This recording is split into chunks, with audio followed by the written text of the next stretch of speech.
Hi guys, it's your boy Shinobi Sage back with a review for Blue Lock episode 8. Let's get it. Guys, the GOAT is here. The GOAT is here. You guys are not ready for Nagi, let me tell you that. But in this episode, both Team V and Team Z are preparing for their final match. We learn the backstory of both Nagi and Rio.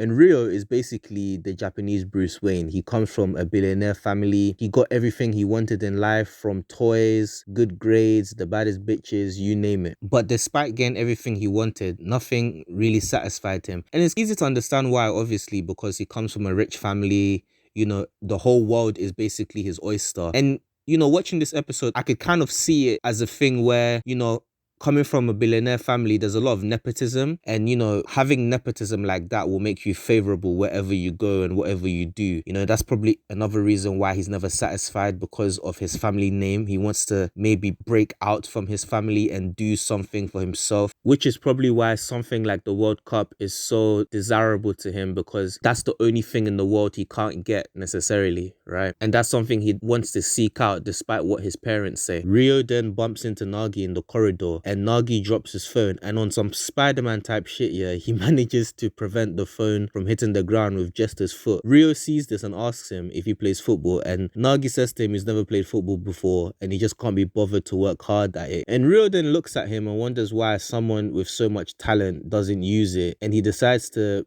become his friend, and they both start playing football from there. When I look at Nagi's character, he kind of reminds me of Ayomine, but the difference I see in each of those characters is that Nagi doesn't have any joy or passion for the sport of football, whereas Ayomine initially loved playing basketball but eventually started to lose interest as he was so much better than everybody else and no one could compete with him. That is until, as Team Z are in their dorms, Ego drops in to explain a few things. He first explains that if there are two players who are tied for goals in the same team, the one of the higher ranking will advance. This was in response to Kuwon's cheating in the previous episode, but despite that, he will still technically advance despite his cheating, as the first selection is based off the amount of goals you score. But Ego still tells him he ain't shit. Secondly, he explains that what makes the best strikers is their formula to create goals, and this can only be done by combining the circumstances on the field with their own individual weapon. Doing this will transform them into the best striker in the world and score many goals. After hearing this, Isagi goes to meet Zlatan, and he wants to learn how to become more like him in regard to goal scoring. Zlatan then charges at Isagi and easily scores, obviously. But after doing this, Isagi decides to have a go again. He starts to learn more about his own formula for scoring goals, and we come to find out that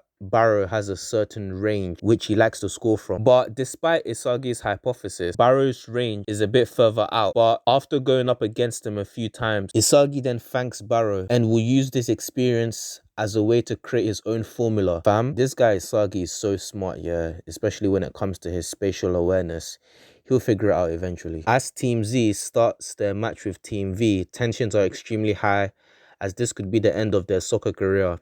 Kickoff begins. Team Z tightly defends Nagi, Rio, and Zantetsu, leading to a counter-attack. Bachara does some nice cross to Gagamaru, who nearly scores a header, but he just hits the bar. Man, I've been sleeping on this guy Gagamaru, man. Shout out to him. However, after seeing this, yeah, Rio starts feeling fired up and copies Team Z's counter-attack. And the way this guy, Nagi, stopped the ball with his foot, that was so sick. He scores his first goal and says to Team V, why couldn't you do that?